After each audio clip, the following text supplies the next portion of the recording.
everybody, I'm Rebecca from Thieving Otter Farm, and this is Two Chicks Coturnix bringing you the scoop, but not the poop, on Coturnix quail. So, my co-host Leah is not able to join us tonight, but we have two other amazing people to join us. We have Lyle and Valerie from Middle Tennessee Raptor Center. So, can you guys tell us a little bit about Middle Tennessee Raptor Center and what you do and how you got started in this? Like, I'm sure you didn't just wake up one day and go, I want to rescue raptors. Go ahead. Do you want to do it, or you want you me go to? ahead. Okay. Go for it. All right. So thank you for that introduction. We are Middle Tennessee Raptor Center. It's not as exciting as it sounds. It's just our house here and the two of us that do it. So center is a loosely used term. However, back in around 2017, 2018, and that 2016, maybe late 2016. So Valerie and our oldest son Ian got into falconry. You have to go through some pretty significant licensing and some competency tests through the TWRA. And then once they went through that, they did that for a couple of years. And the TWRA actually approached Valerie about, because she has a nursing background, they approached her about doing rehab. They did not have a rehabilitator in this area. And I guess they were looking to fill a gap in their ranks. And so we talked about it and decided to switch from a falconry permit to a education and rehab permit. And so ever since then, we have taken on patients with all kinds of ailments. One I'm sure you're very familiar with. That's actually how we met. So Yes. So we've been doing this now for several years, and then we decided in 2021 to make it official, and we became a licensed nonprofit. And we went through, got all of our paperwork and everything done, and we do the rest is kind of history. We get injured birds, and our goal is to get them, fix them, send them back out. We don't want to keep them.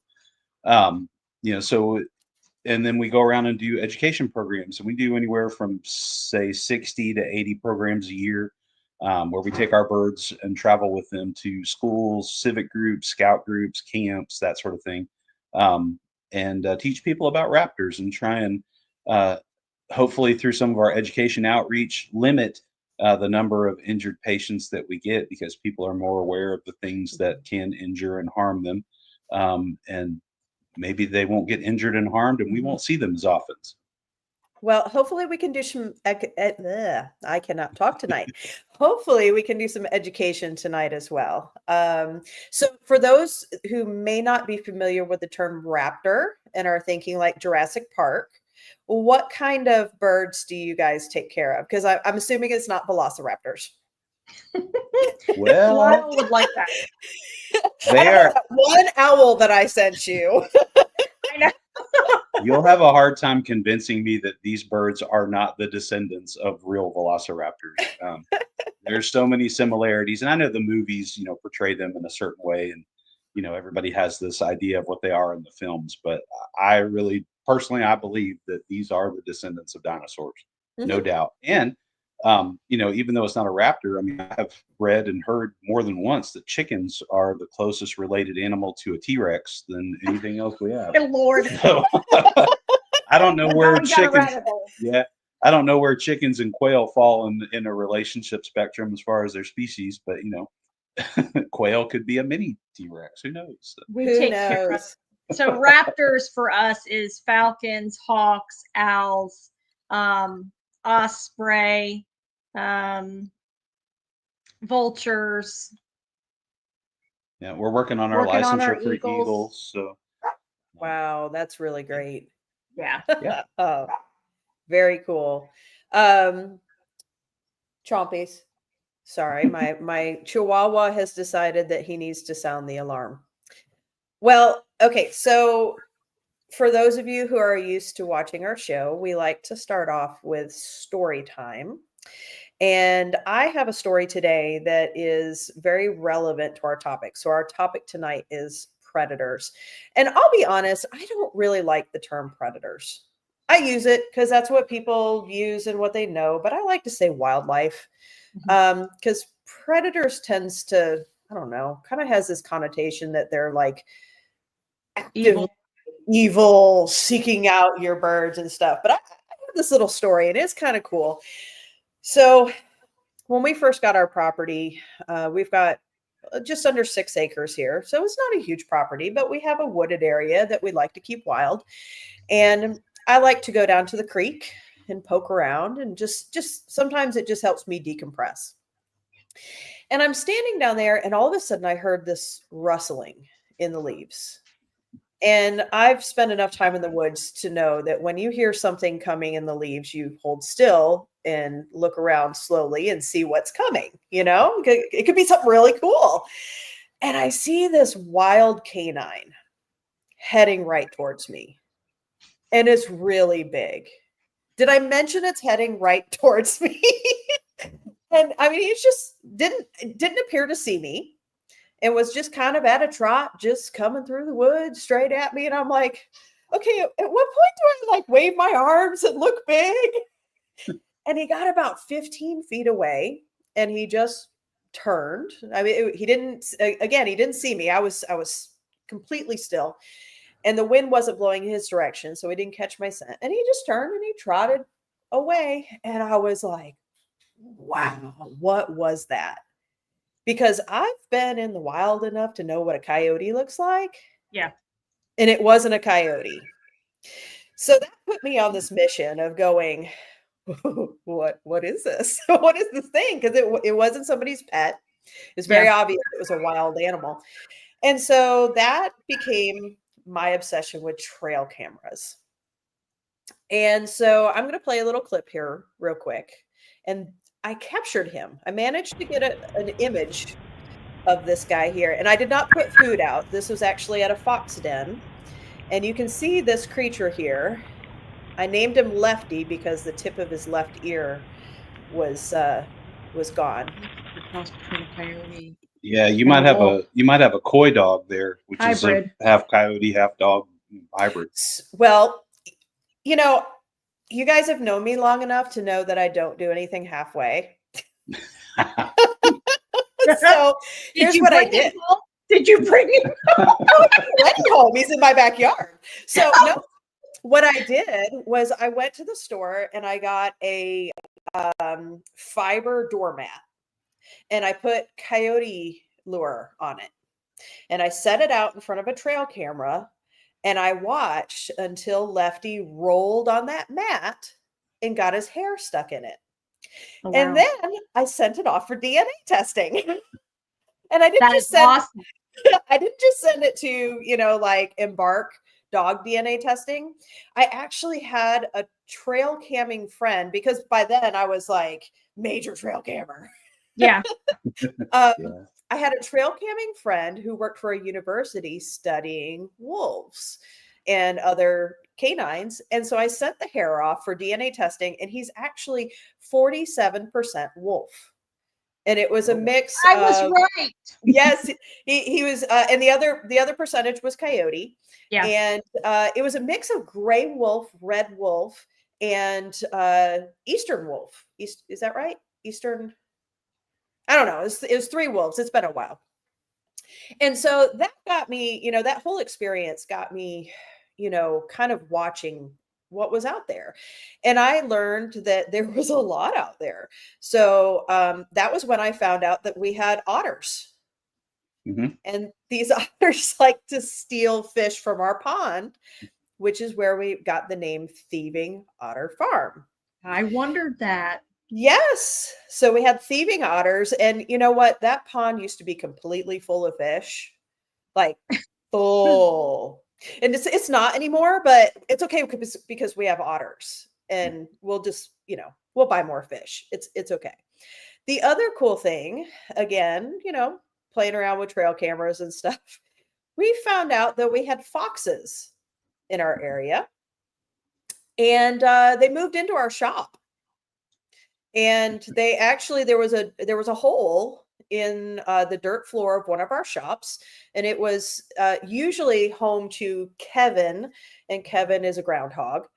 But when it was time to have their babies, they would move into Kevin's home and take it over. And then we had foxes. So here's Mama Fox. It was actually 4 foxes working communally to raise their young. And at one time we had 15 Good babies. mercy. Oh Lord, they just keep coming. Yes, they just keep coming. Poor mama. Mhm. Yes. So there were 4 parents, 2 mamas, 2 daddies, and they worked day and night catching things to feed these babies because there were 15 youngsters. Wow. So that brings us to our show.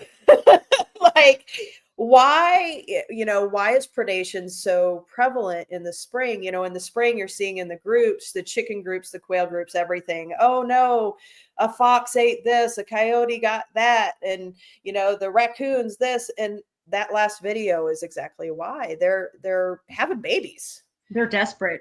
Yeah. They are absolutely desperate, and I'm sure it's the same with the raptor world. They've got mouths to feed, and those babies don't stop. Oh no, Yeah. no. They don't. Actually, that kind of brings up the perfect story. Oh yes, story time. Yeah, about you actually tell it better about the post with the rangers and about the household pets.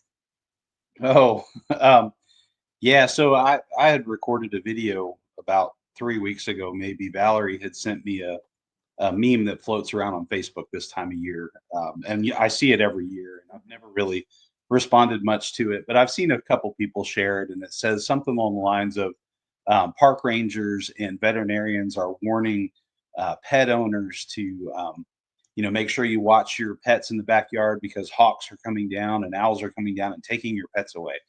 And that is such trash. That is I'm just glad you brought that up. I saw that just today. I saw Yeah, that oh, yeah, exact yeah. meme. Yes. Frustrating. Yeah, it's not true. So, but so I guess here's what I would caveat that with.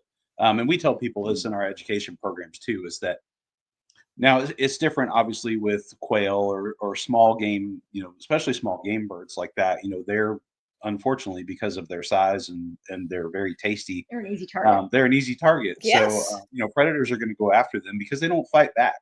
Exactly. Birds of Well, prey, particularly, they don't want something that's going to fight back. They want easy meat. no. And Mhm. if you think about it, these guys are working really hard around the clock to feed these babies.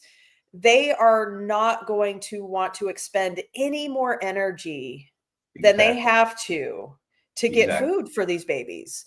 Yeah. And so when they come across a pen of chickens or your quail in an easy to get into cage, well, yeah, of course.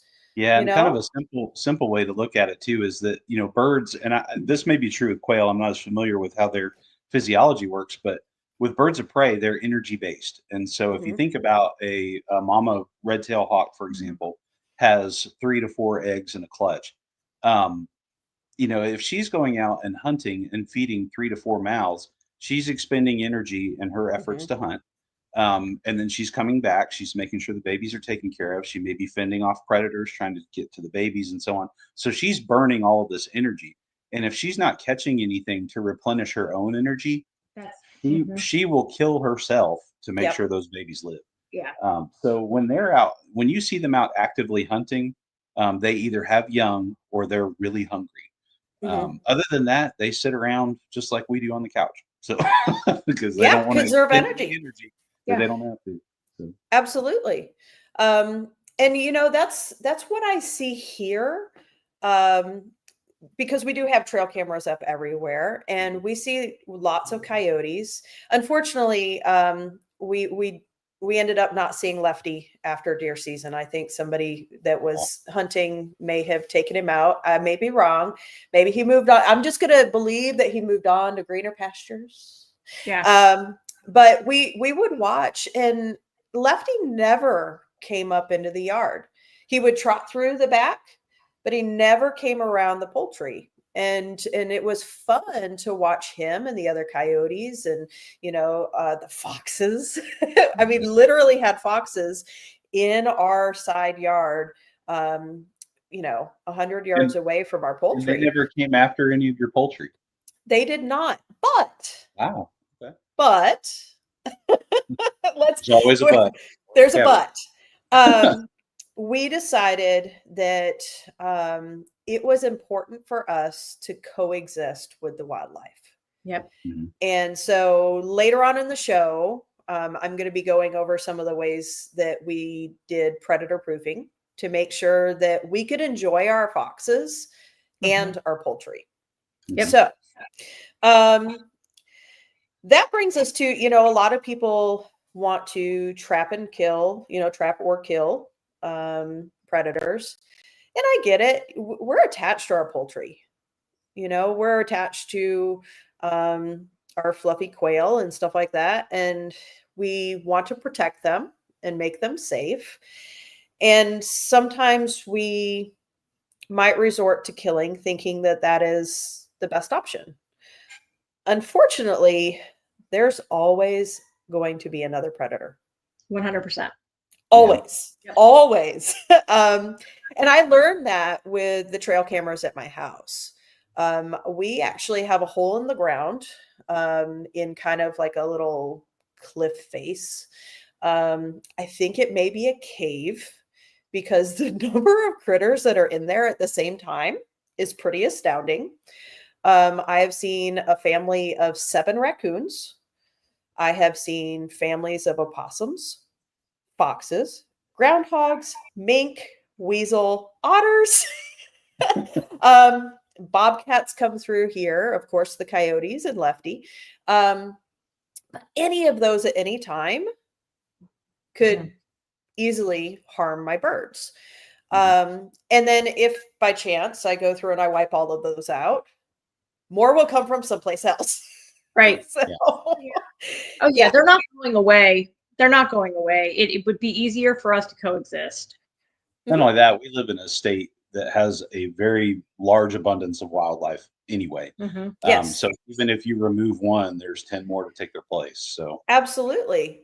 And, so we think about the foxes and how many of them came out of that hole. They don't stay here. No. They they disperse once they get old enough and they leave home. And so everybody else's foxes are going to be dispersing in my area, even if I get rid of the foxes that I have here.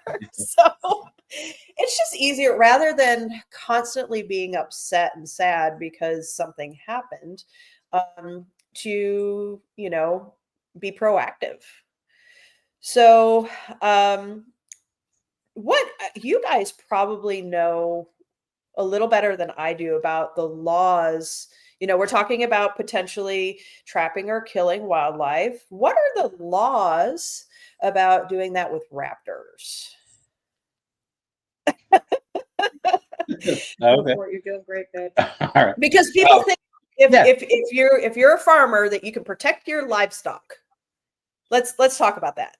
Yeah. So there are rules that will allow for that. If you have, for example, this is a little bit of a tangent, but out west, Colorado area, they reintroduced wolves to the ecosystem out there, and they're a keystone species. They are an apex predator. There's nothing else that really hunts them. And the cattle farmers out there are very upset about it, and so they have gone to, I'm assuming it's U.S. Fish and Wildlife, or it could be the Colorado version of the TWRA, and are petitioning to either be able to get depredation permits to either kill on site, or there's also some sort of payment mechanism where if you can prove that one of your cattle was killed by a wolf, that they'll reimburse you for it up to like $15,000. So there are some local laws that sometimes they don't necessarily supersede federal law, but there are some local exceptions to just about every rule. But with birds of prey, it is a federal law. It's the Migratory Bird Treaty Act of 1912, 1918, something like that. Some time ago. Early 19 teens, century ago. Okay. And so in that treaty, so there's 6 countries that signed on initially. There was obviously the United States, Russia, France. I forget who the other ones were, but basically what they were finding was birds that migrated they didn't care about geopolitical borders. They Mhm. flew wherever they flew.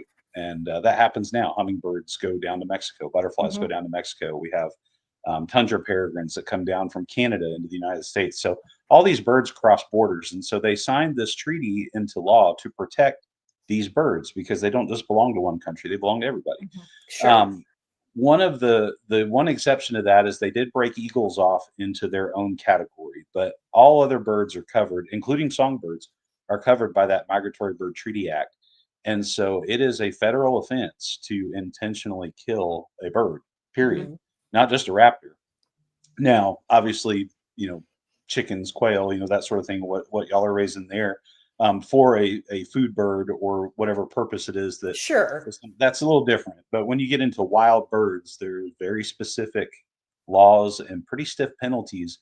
And they even stiffened them more for eagles. That's why they broke them apart into their own law that covers them specifically. Mhm. And so, yeah, so basically, the short version of that whole story that I just gave you there is no, you can't shoot them. Yeah. No matter how many chickens they're taking from your yard, you can't shoot them. That doesn't stop people from doing it. Nope. Right. And TWRA, that God love them, they do their best trying to round up evidence against folks that they know who are doing it, but it is a little bit hard to prove. Mhm. We have a one in particular area not too far from where we live here in Tullahoma, where the officer in that area has told us that he has had several gunshot victims, birds, obviously, Mhm. from that area because there's a gentleman down there that just feels like if it goes on his property, no matter whether it's on four legs, wings, or Mhm. whatever, It's free he's going game. to shoot it. Right. And so he's basically poaching wildlife. It's on his own property, but he is shooting at wildlife for no reason. Um, Wow. so sadly, it happens a lot, and they have really tried hard to not just do public education to get people to stop doing it, but to also prosecute cases that they can prove where somebody has done this. I think you see it more in the news cycle with eagles, just because they're more Sure. prominently they're talked about. You don't hear about the local red-tailed hawk that got shot because it was picking off people's chickens. But Right. eagles, you'll hear about those stories a lot more. But yeah, it's against the law. Can't do it. So, But Mhm. as with anything, the TWRA, there is a permit that you can get mhm, for if you have birds of prey that are, you know, destroying something. If they are taking um, your your livelihood, basically. livelihood, basically, there is a depredation permit that you get, and they have it usually down to a certain number um, that you can get rid of, and but it's very closely monitored by the TWRA. Definitely not the most ideal thing, but there is a way for people to do it legally If they need to. if If they they need need to. Got it. We have found though, we have had several who have called us after having a depredation permit, and more come back in the place. The Exactly. reason, a lot of times, the reason that the birds of prey are staying around a certain area and really creating havoc is because there's a really good food source there that they're wanting. And so Right. and so you'll have the whole family, that's going to come and move in because there's plentiful food. Mhm. So what we've tried to, and I mean, a lot of the ones that we have contact us, unfortunately, are distilleries, and that is because there's a plentiful amount of rats. Yeah. And so if we take care of trying to push the rats out, then you're going to see your birds of prey go away too. So to So think I'm about curious, why would they be upset that there be birds of prey there if they're eating the rats? Well, so and it's not necessarily just distilleries, Mhm. basically any warehouse space where there's any type of feed or grain or Yeah. dog food or horse food or whatever, Shelters. it's going to draw rodents. Mhm. So when birds of prey move in, they can sometimes be destructive too. For example, I didn't see this, but Valerie saw it. We had a place call us that had an issue with barn owls. They said they had gotten into their ceiling and were nesting and making a mess. And so Oh, you know, okay. when we first heard about it, we thought, okay, well, it's No big probably a deal. family up there. They've had babies and they're probably making a mess. Well, I think she went up in the lift into the ceiling to see what it was. And she said when she looked in there, there was all these faces looking back, at least 30, 35, 40 of these So owls not looking back. a couple. They had an infestation. There was a of party. They did. And I mean, it was pretty clear that they had abundance of food and they weren't worried about it, because there were songbirds that were also nesting in the same areas. Yeah. And I thought, when you've got songbirds and birds of prey that are all cohesive together, that means none of them are worried about any food. Okay. Yeah. And So, then Tennessee has a big problem with, they're called Norway rats. They okay. are Yeah. everywhere, and there's nothing you can really do to get rid of them. They're just there. And so we have a very large owl population in Tennessee Mhm. because of those rats being so plentiful. I know people freak out and say, "Oh, mice, rats, ooh." We've all got them. Yeah. They're all in your yard. You know, Yeah. if you grow grass over ankle high, you're going to have mice. And higher than that, you may get some rats or two. So Yeah, that's true. Okay, I need you to make me a promise because we're friends here. Next time you go to a place that has like an owl rave going on, I need to be invited. Okay. I we'll will. try to get videos so you can Well, use it for you stories. know what's so funny? Before I went and looked at it on site, what was so funny was that, we've got people who call a lot of times and they're like, do you know how we can get rid of, maybe deter owls or something? And we always say, well, you know what? A lot of times you can put one of those fake great horned owls that you can get from Lowe's. You can put that up on the top of a barn or something like that, and it does actually deter. Well, so we had told them that, and when I went to go look at the place and evaluate it, they had decapitated the great horned owl. The birds decapitated the great horned owls, and these Not the real ones. great horned owls. Right. There were all these plastic owls that were around, and none of them had With heads. no head on And I mean, it was something I had. Wow, those were some serious yeah. alligators. it. Yeah. They were protecting that food source. Yeah. They weren't going to Yeah. anything to them. That was I have never seen anything like that ever. It was we laugh at it now, but I could see why it was such an issue. But Okay, Susanna just made a comment a minute ago saying that all the owls in the attic sounded like a horror movie scene. This sounds like the lead-in to the horror movie scene. It's The Birds Part 2 by Oh my goodness. Wow. So, but you brought up a great point just a minute ago. You said, why would anybody be upset having owls around if you have Yeah. a rodent problem? And that's what we really do try to tell some of these places that, granted, yes, clean up your stuff and you probably won't have as many rodents. And if you don't have as many rodents, you won't have as many owls. Right. But I think that's just what a lot of people don't understand, is that if you have owls, like you always say, they're the best pest control are. you can Yep. have. Because then not only do they take care of mice and rats, they get other small rodents. They will take snakes. Yep. I don't have a problem with snakes, but I know a lot of people out there do. They will eat bugs if they have to. Little screechies. Yeah, the little screech owls will eat bugs all over the place. So, so they really are beneficial to have around. Absolutely. And Well, they're and clean that kind of Yeah. this is true, and a whole lot cuter. Yes. So, and that actually brings me to another story. So we had all these foxes, and then I'm pretty sure that one of our neighbors decided that there were too many foxes, and one or more of them, I think, were taking out foxes because we had them, and then suddenly we didn't. And it was amazing to see the impact that losing the foxes had on just our property. Because suddenly we went from having no rabbits to having our entire garden infested with rabbits. We'd sit out on our front porch and watch them just like one right after another, like 10 or 12 rabbits suddenly were in our garden eating our food. And then next thing you know, we had an overabundance of squirrels that decided to eat our back porch, like literally eat the wood of our back porch. Yeah. And if you look at the way that a predator prey species relationship goes too, if you have a lack of predators and you have too many prey animals, you'll get situations like Yeah. that. For example, I haven't heard much about it lately, but it seems like about a year ago, year and a half ago, they were talking about a rabbit hemorrhagic fever. Hmm. Deer, when there were protections on how many deer you could take, now there's chronic wasting disease. Yes. So I think when you have a lack of predators or a lack of those types of animals, the prey population can, they can suffer in ways you can't Absolutely. even imagine. Yeah. Um, either disease or just being destructive in general.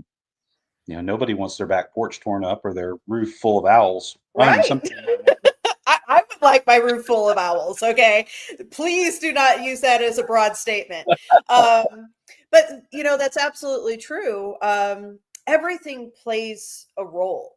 Yep. Mhm. And so, we had those foxes and then they were gone. And suddenly we were overrun with rabbits. And then we were overrun with squirrels. We were overrun with snakes because we were overrun with rodents. All the mice moved in. Yeah. And then suddenly we had all these snakes move in, which at that point I was like, go snakes. Because, they're you just know, following the food. That's They all they're are. doing. exactly. They're all following the food. So everything plays a role. Speaking of snakes, I have to pop up this picture here. This is Clarice, and Clarice King lives in snake. our greenhouse. And yes, and she is a king snake. And I thought it was important to bring her up because king snakes are just amazingly wonderful creatures.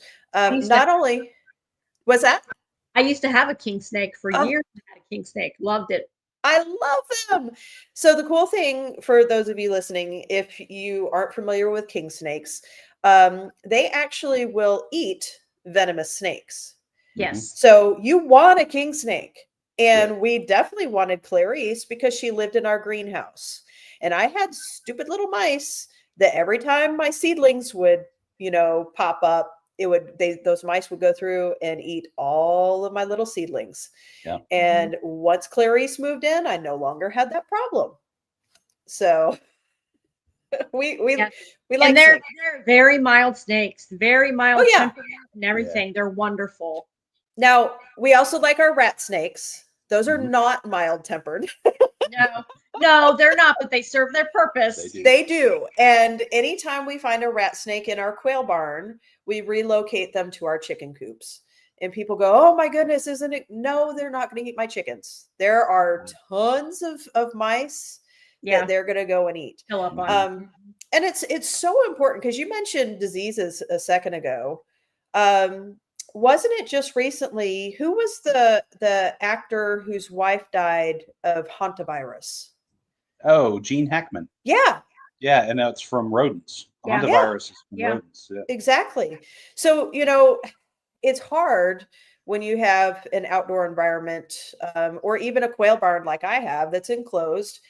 Rodents are going to find a way in. Yep. Mhm. They're going to find a way in. So I guess it's important to talk about, how do we keep them out? The predators, the rodents, all those things. Um, and so I wanted to talk a little bit about predator proofing. Okay. These are ways that you can coexist with wildlife. And these are some of the things that have worked for me. And YouTube, please bring up more if you see something that I missed. And anybody that's listening, please feel free to comment. But so these are good things for chicken coops, for quail aviaries. Some of them will work for cages, but first is a dig barrier. These are not in any particular order, by the way. So a dig barrier. So with my aviaries, I took some hardware cloth and I took 4 feet of hardware cloth, bent it in the center, and 2 feet of it was attached to the side of my aviary, and 2 feet of it lays on the ground.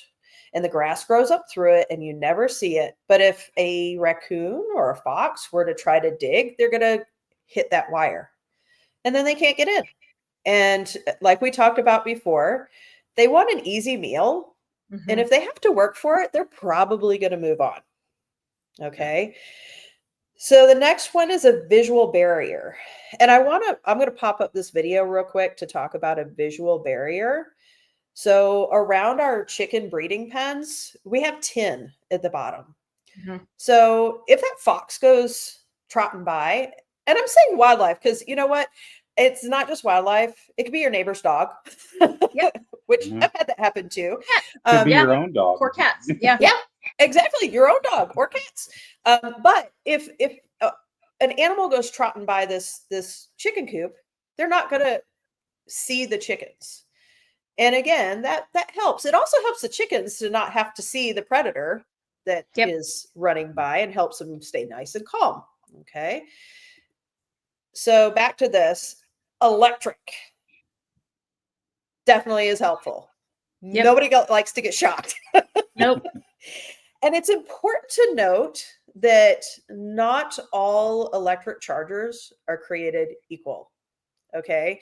So you want to look at the front of your box when you go to buy an electric charging box, and you want to look at the little silhouettes of animals that are on it. And if it just has a picture of a bunny, it's probably not going to work very good for a dog or a coyote. Okay.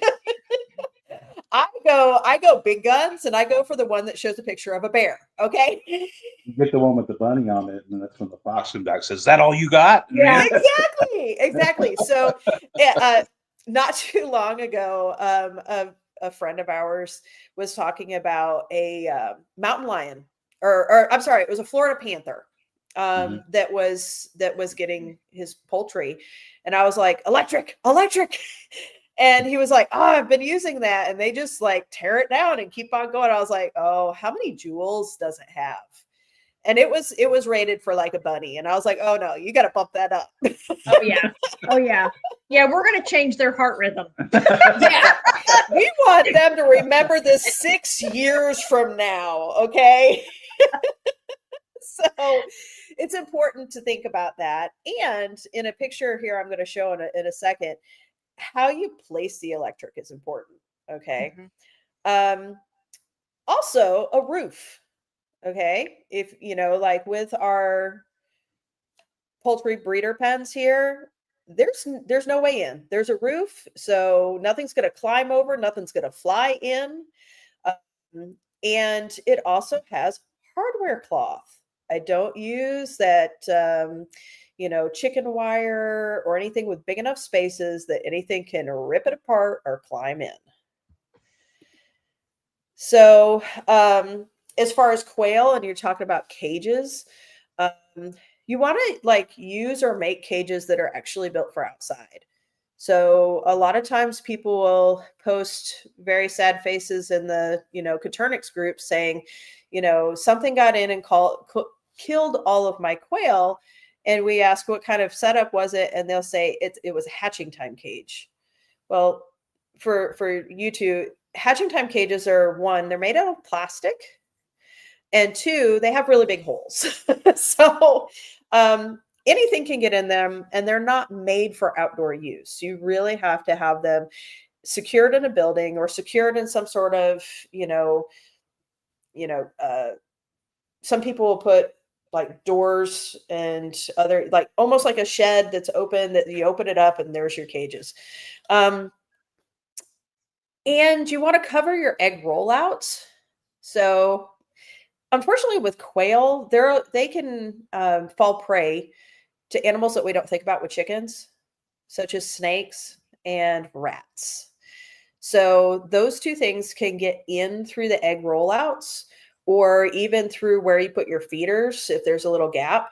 So you want to make sure you cover those or put the feeders on the inside, and use that hardware cloth so those predators can't get in. And then one more thing that people don't always think about is if you're using a wire floor to your cages, rats love to climb that floor and bite the toes off your birds. Okay. So if you add another layer of wire about an inch or two down below it, it acts as a barrier so that rats and other critters can't reach their feet. So I promised to show pictures here. So on the left is the dig barrier. And that was when we first put it down before the grass grew through it and hit it. Eventually it kind of works its way into the soil. You'll never even know it's there. You also see a layer of tin. So that had like multiple layers of protection. Is that wire that you got down there? Is it metal or is it plastic? That is metal hardware cloth. That's metal. Okay. Yep. And then over on the right, you can see an example of electric fencing. And so this was early on in my chicken journey. Excuse me. I no longer have this kind of setup, but at the time it was keeping them safe in that there was a line of wire around the bottom about where an animal would stick its nose or think about digging. And then if it decided to climb the fencing, there was another line of wire that was a little higher up. So, and if I really wanted to be thorough, since that roof on there, any raccoon could get into, I could have put a nice sturdy roof on it, or put another line of wire around that. So you can never have too much hot wire. Another thing you can do is have a livestock guardian. Yes. So a lot of people think immediately dogs. I'll tell you what, though, my emu would stomp anything. Yep. If it's in the pen. I bet. And a goat, good deterrent too. And our emu, and when we had goats, we did not have any kind of bird predation. When we did not have those large creatures in our uncovered pens, we did have problems with hawks and owls that would sometimes snatch a bird. But our emus, yeah, they put a stop to that. Yeah. Yep. Let me find our other slide here. So let's talk.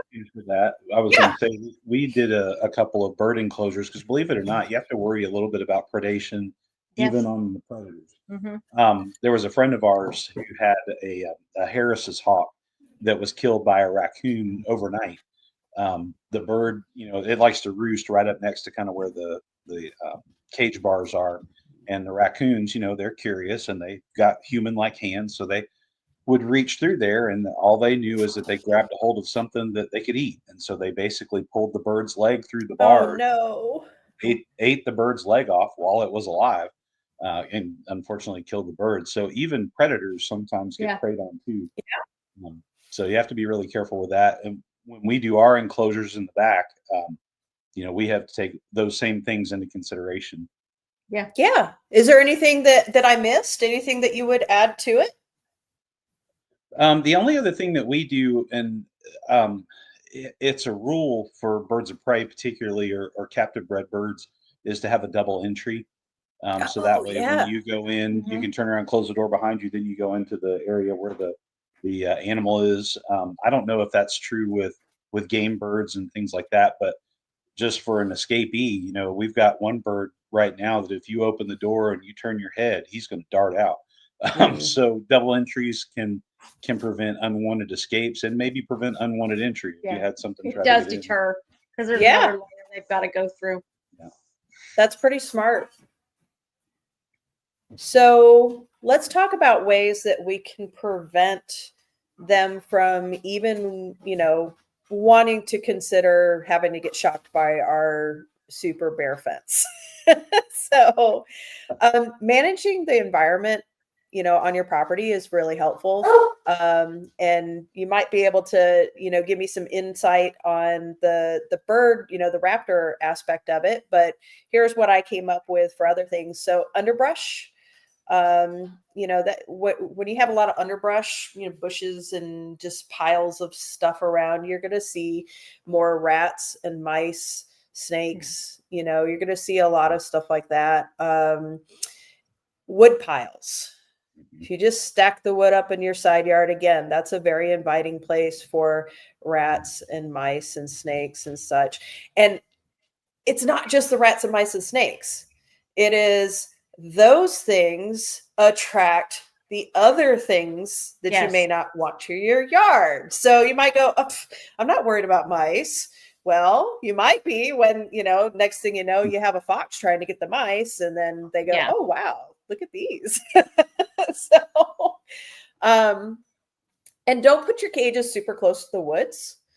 So, trying to keep them a little bit closer. It's that delicate balance. You don't necessarily want your poultry on your back porch, because then you're inviting the mice into your house. Mhm. But you also don't want them super far away along the edge of the woods where they might have a little bit, better access for those wild animals. And don't leave your feed out. We make sure that our feed, and what I mean by that is like your feed bags, um, put them in sealed containers. And even, if you can put them in a shed or something, don't put them right next to your cages. If you have chickens, you can feed them a measured amount, so that way that feed is gone by the end of the day. And so it's not attracting things. You can't really do that with quail because they get hangry. They pick on each other. But for chickens, so, and then ways to deter predators. So we talked about decoys. Apparently that does not always work. Not with barn owls anyway. I have heard that it does help with hawks, but It does. It does. and correct me if I'm wrong. I've heard that you have to like make them look like the hawks after a while, like, ha ha, can't fool me. Yeah. That thing's been sitting in the same place for a week. So you have to like move them around, or get the motion sensor ones, or like paint them different colors. Mhm. So yeah. There's a reason why when they make those decoys that they make them great horned owls. Yeah. They are basically our flying great white shark. They're the apex predator of our skies, up to and including eagles. They're not afraid of anything. Wow. And so when you put out, not a decoy, I'm sorry, but if you put out a deterrent, one of the owl statues that you get, they're almost always modeled after a great horned owl, because all of the other predatory birds know that's not the one you want to mess with. So that's why they I make guess, them all in that one particular shape. yeah, I guess decoy is the wrong term. You're right. A decoy would be something that would bring in the creature. Whereas, Yeah. but yeah, little statue or whatever. Yeah. I will say those don't work on quail.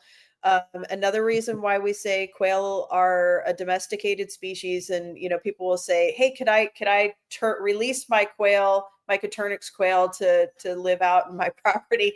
So I have a nice owl figurine with light up eyes and a spinning head, and the quail like walk right up to it, like, "Hi, are you my Yeah. friend?" That does not surprise me one bit. They're just, it also does not work for groundhogs. I can assure you, Kevin the groundhog flips at the bird and continues on. Like, Yeah. so hopefully it works better for hawks. So solar motion lights, that detect motion and come on, those can sometimes be helpful. But again, a lot of times wildlife just learn the pattern, and it doesn't Yeah. scare them after a Yeah. while. We already talked about, like, livestock guardian dogs, large animals.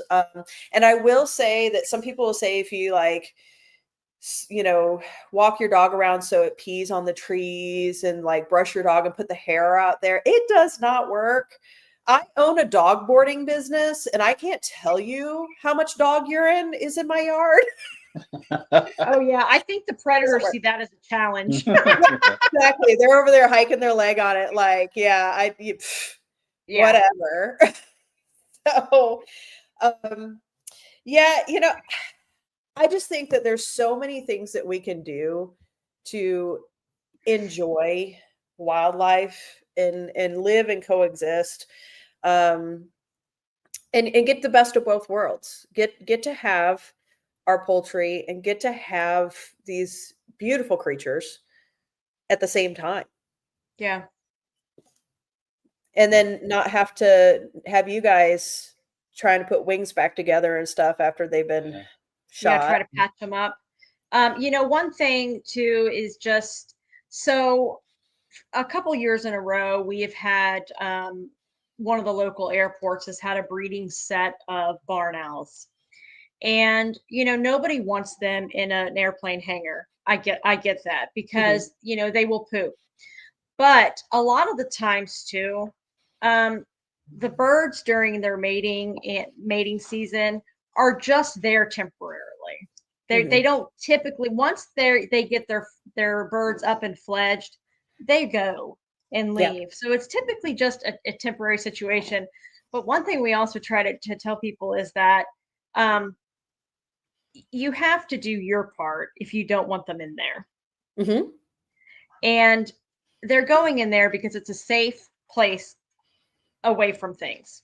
Yeah. It's out of the weather. It's away from other predators. It's fairly secluded. So, I mean, we're a big, we push a lot of, owl boxes for the birds that do like to nest in boxes, having those readily available.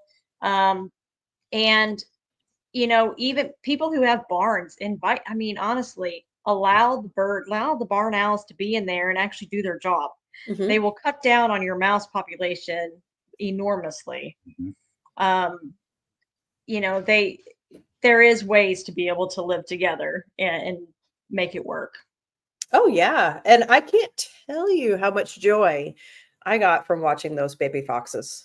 Watching them play together and run, and it was great. I had no moles in my yard.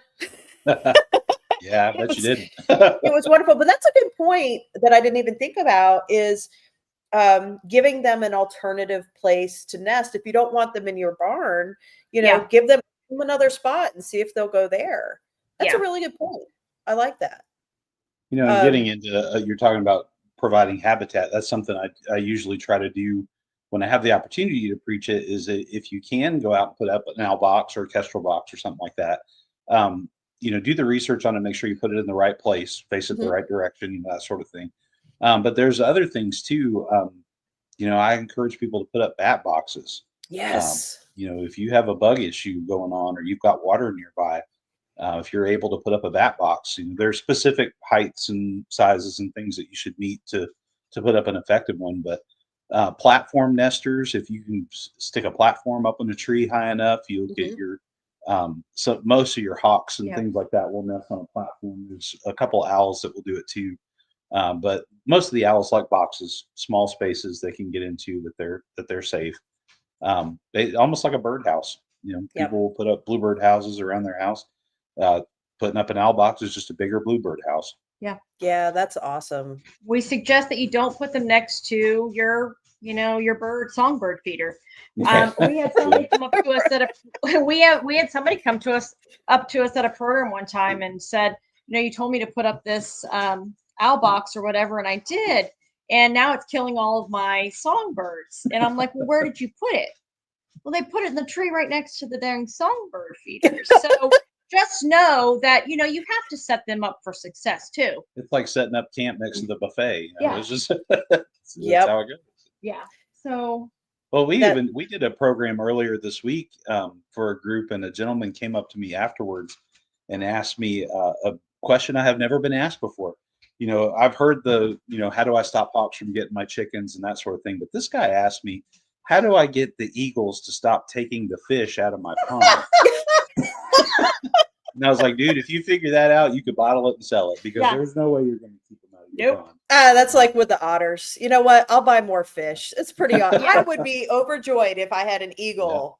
I told him the exact same thing. I would love watching the eagles versus the fish. Yes, I can always buy more fish. It's totally fine. Well, I'm going to guess this guy likes to fish, and he stocks his pond. It's on his private property. And that's why they want it. Well, so my advice to him was, if you can stand to let it go for a year or maybe two without stocking your pond, let the food supply diminish. The eagles will move on. They will. They'll find another place to go get their food from, because if you're going to keep feeding them, they're going to keep coming back. It's just like a stray cat. So yeah, That's very true.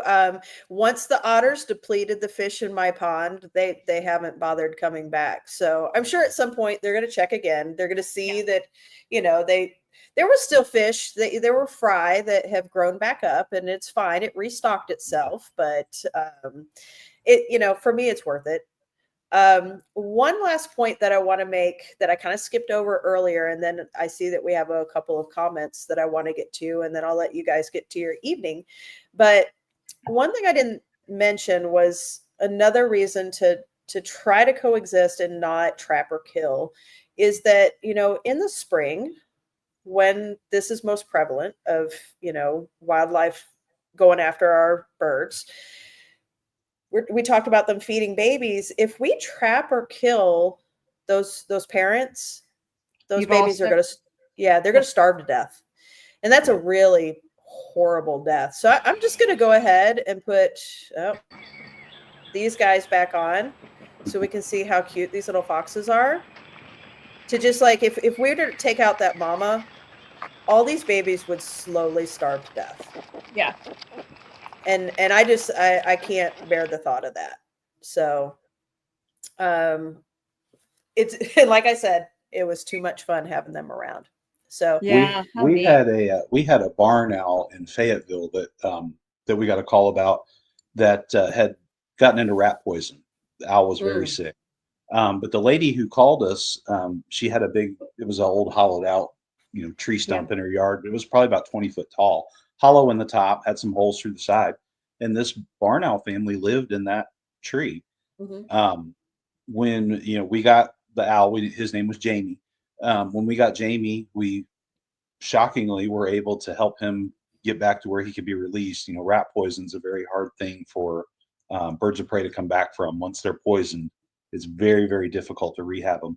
But in this case, we got lucky and we released him. And she messaged us, I don't know, about a week later, maybe about 2 weeks later, and said that she saw the whole family in the tree again. Yeah. So it was him, a second, and 2 babies.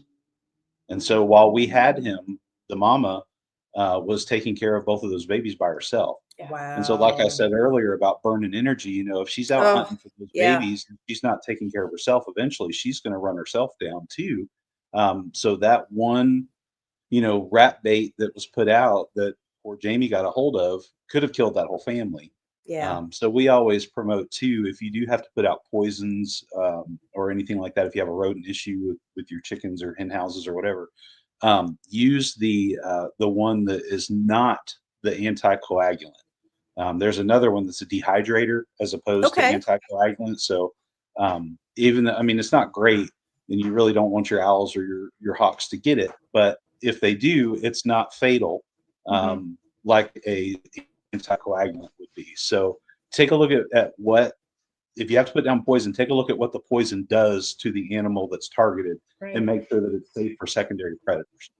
That is amazing. I honestly did not know that existed. And so that's really great information. I'm going to have to look that up. Yeah. Yeah, there are some companies that are trying to shift away. Not just companies that produce it, but also pest control companies that come out and do your house service or your business service. There are several of them that are switching over to poisons and things like that are safe for secondary predators, because it's not just predators, it's dogs, cats, and other things. Snakes, all that stuff is dying. There was one case in particular. I know a guy who owns a pest control company locally here, and they just finished going through a lawsuit, and they switched poisons because they put down an anticoagulant poison that a family dog got a hold of. And obviously the dog passed away because of the poison. And so they sued the pest control company. I don't know what the outcome was, but he said it was ugly. So I'm going to assume they lost. But it caused a full shift in their policy on what they put down for trying to get rid of rodents. So there are options out there that are good for secondary predators. And that's really great to know. Yeah, if anybody ever saw a poisoning of an animal on another, from another view, they would. It's sad. It's really one of sad. the most horrific things. It really is. It's the most pitiful thing you will ever witness. People would change their mindset on that. Absolutely. Well, I'm glad that you're giving people a different option that may still not be the absolute best, but is Right. definitely better than the poison. Right. Okay, so Susanna says, speaking of foxes, my small town is having an argument over foxes. Some people are making them out to sound as aggressive as coyotes and telling others to hide your wives, hide your husbands, and hide your pets. People will fight over anything on the internet. We're fighting over foxes now. If it's not politics, it's wildlife. I can tell you. Okay, so again, we had the fox family here. We had lots of foxes everywhere. I have indoor outdoor cats. And do you know that many a time I watched my cat chasing the fox across the yard? No, the foxes were afraid of my cat. My cat was bigger than the foxes because foxes are really tiny. Yeah. I mean, Yeah. they're not as big as people think they are. No, they're not No. like they're not, honestly, they're smaller than a small dog, really. Yeah. And you know, in saying that, we had one of our cats, we kept having issues with our bird feeders ending up on the ground out front. And so one night I set up and I watched, and I'll be dang it, it was a whole family of raccoons, and my cat was involved in it with the raccoons. Yeah. So Yeah. you know, they're not all just killers. No, definitely not. And you know, it's also important, you know, we didn't really talk about raccoons and opossums much, but I have quite a few videos of those, especially I've got some of the opossums catching mice. Mhm. So Yeah. again, everything serves a purpose. Yeah, Yeah. and not only that, they're both omnivores too. I mean, they'll eat vegetables, they'll eat meat, they'll Yeah. Grubs. they'll eat anything. So yeah, And opossums can eat, you know, they'll go after venomous snakes. Mhm. So, yeah, everything serves a purpose. Mason wants to know, he said, I had a Cooper's hawk that was absolutely relentless in my aviary birds. Any suggestions on how to prevent that? He broke everything I tried to put on the roof. That's 5 o'clock Charlie, Wow, isn't it? yeah. Cooper's hawks they're a unique species. They are, and they're relentless. There are stories of people who have used, what do you call that plastic roofing, and the birds will bust right through it. Oh, like the corrugated Yeah. roof, yeah. There are ways you actually can. I'm guessing that they didn't use any type of metal around there. Typically, they will not get around the metal. Okay. So If there's any type of, if you're using any type of plastic, corrugated, or even Canvas or the a tarp canvas or something. mesh, they can get through that. okay. When they want to, they'll get through it. And I guess there's probably nothing that will like just deter them from not even trying. He must have some really good bird feeders or something like that there that they really want to get to because if there's like we said earlier, if there's a food source, they're going to hang around. And they're His the quail? ones. Does he have quail? Yes, and he said he found a way to bend the chicken wire. Yeah. Oh yeah. Yeah. Wow. Yeah, I mean, tenacious. To say it, but really, quail are like sitting ducks for birds of prey, Yeah. because they don't No put pun up. intended. Yeah, they So, don't. But they don't put up a lot of fight. You know. Yeah. They're pretty helpless. Well, and if you think about it too, it's just like with mice, and wildlife, everything eats them. Yeah. And so now you can even put humans in that category with quail. I mean, everything eats quail. No, they're dead bottom of the food chain. They really are. And they're a little bit passive, I guess, in that category. Y'all will probably know this better than I do, but I was reading something not too long ago where there's been some pretty significant efforts to try and restore wild populations of bobwhite quail. Yes. There's actually even there's a FFA student here in Coffee County where we are, and that was his FFA project, was to raise and release quail back into the wild. Mhm. Like you said, they're kind of domesticated, so I don't know how successful he was with this project, but I commend, you're talking about a high school student that is thinking of that type of ecological process. I That's was pretty impressed by that. I don't know if he was successful or not, but he was trying. Mm-hmm. So Mason wanted to know, I had a couple of falconers offer to trap it and I assume take it. Is that an ethical option or is it something to stay away from? Well, they Or you can said trap train it. it, not take it. So Okay. So they can trap it and they can utilize that as a falconry bird if they want to. I will say that several falconers, a lot of times, a perfect, for instance, is one of our falconry friends. We had a set of, were they red-shouldered hawks at the Red shoulders, at yeah. the credit union that were dive bombing patrons that were coming into the bank, and it's because they had a nest and they were protecting their babies. It wasn't, people thought that they were wanting to eat them. Clearly that is not their, their prey of choice. no, it's those Anyway, owl decoys. yes, Yeah. yes. And so anyway, Wouldn't have worked in so this case. both of them, so they were trapped. So they were trapped and moved. He took it, what about over 50 miles away. yes. Mhm. And the following day, they were back. So unless they want to, use them maybe for a falconry season or something like that, definitely it's an ethical. I mean, they can do that, and it may deter it for a little bit, but if it's not that set of coops, it's probably going to be another one. Another That's one true. will come in its place. But yeah, to answer his question though, that is an ethical option. Yeah. They can be trapped and relocated, but like you said earlier, look at the timing of it because they may have a nest in the area, and if you trap and remove them from their nesting area, there's You're going to leave babies, their babies. you're sentencing Yeah. those babies to die. Mhm. So you just have to look at the timing and the ability to trap and move them somewhere else. That makes sense. Mason said, I would also like to say I'm a huge nerd when it comes to birds of prey, to the point I once considered it as being a career. I love when I see hawks, and especially the occasional bald eagle. Yes. So, And they're making a big comeback. I actually know. saw a pair of them Yeah. just last week. It was wonderful. Yeah, we've been, I just know within the last month, we've gotten 2 calls on eagles. So, Oh, wow. yeah. So, and that before just would never happen. Mhm. You just would never, but they are really making a comeback.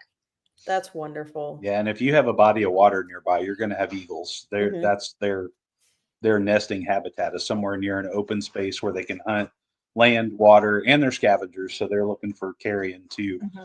So yeah, if you've got water, you'll have eagles eventually. That's awesome. Well, I think we've reached the end of our comments and questions. Do you guys have anything else that you'd like to add? Any words of wisdom or tips?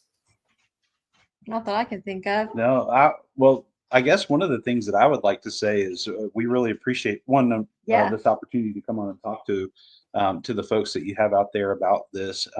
But we'd also like to say thanks to you because since we've met you through through Tuck, the great horned owl. Yeah. So honestly, when you're in the wildlife rehab business, you really learn quickly that you put the non in nonprofit. Yes. It's not like people Yes. are out there shelling out money to go buy bird food, and bird food is hard to find for our particular type of birds. So we get mice and quail calls and that sort of thing, and we are very grateful for that opportunity Very much and that so. relationship. So thank you, and I think it's cool that you not being that familiar with the quail raising community. I think it's pretty cool that you've got a whole media following here that does this kind of stuff. For Yeah. birds of prey, it's easy because everybody loves hawks and owls. But when you think about quail, that's a very specific niche, I guess would be the right thing for it. And I would imagine that there's probably not a lot of folks out there that do what you all do, raising quail and doing this type of stuff. So I appreciate that. I think that's a neat thing that y'all are doing. Yep. Absolutely. Well, we are definitely happy to help. And while we're talking about that, I want to help in another way too by throwing your website up here. You guys, please go to middletnraptorcenter.org. And as they mentioned, there's a whole lot of non in the nonprofit. So Yeah. We've got that mastered. And I can say I have been to their home. I have seen their birds. I've seen their setup. Yeah. They they just do a fantastic job. And I've also seen like rescues and rehabs where you needed to rescue the animals from the rescue, and I Yeah. can say that that is not the case at all with No. you two. And I've called you a number of times, and Yeah. there's never been a time when you have turned me away, and day or Nope. night, you know. So I appreciate that and the work that you do, and I love following your Facebook page and seeing all the success stories, and sometimes, you know, the not so successful stories. The But reality. It happens. yeah, and those are learning experiences too, you know, Yeah. and I think we can all do better. Yeah. And just you know this, but maybe everybody else doesn't. That's not a stock photo. That's That's Lucy. our great Yes. one now, Lucy. That's her. She's probably about 50 yards from where And we're sitting out in the she's backyard. spoiled rotten. Yes, she is. I've seen some of your beauties. They're wonderful. Absolutely wonderful. And Mhm. real quick, I also want to throw this up here as a special thanks to Josh Kaler for our theme music, joshkaler.com, and Ariel Parker for our logo and some of our graphic design. And she is That at is cute. Savage Daughter Farm.